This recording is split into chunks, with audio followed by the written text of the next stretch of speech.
show you the last step of this process that I've been using on that bolt right there. I've got my 1/2-inch wrench. Really wish I had a longer one, but I'm also realizing that I've worked on Korean and Japanese cars for most of my adult life because that's what I could afford.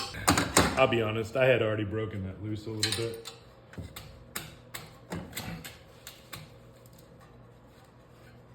Hold on to the fan. If you notice, I put a blanket here. I don't want to smash up the radiator. There we go. Shit. Didn't know that was going to happen.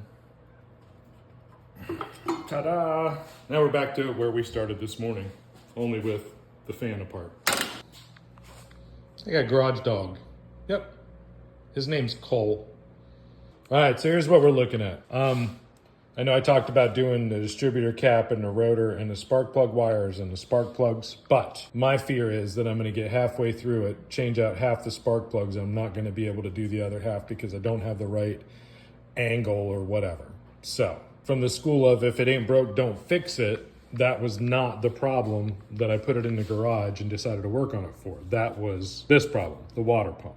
So, technically, if I'm not doing distributor cap rotor wires, plugs, then all I have left is to put the water pump on, put the thermostat in, fill this thing up with juice, change out the oil, and put the belts on, which I ordered smaller belts since I took the air conditioning off. And then the only other thing I got to do is order a bracket since I took the air conditioning pump off. There's a bracket that holds my throttle springs. So I've got to order one of those brackets. I believe it bolts to like right here.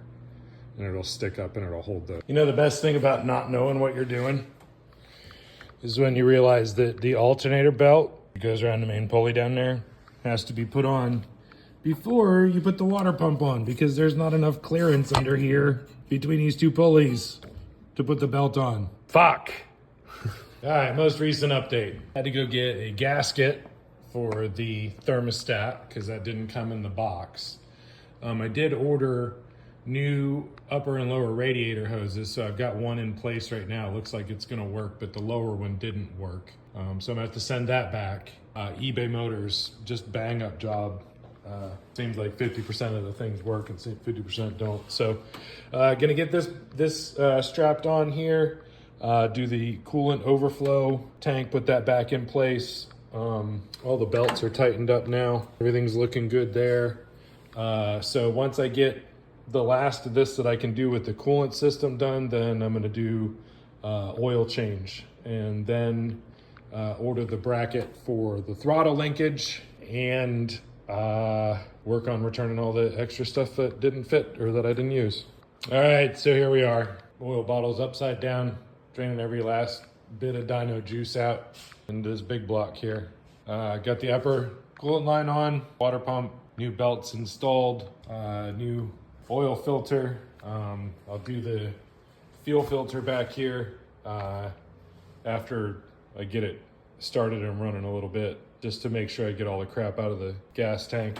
I gotta plug those two back there for the air conditioning.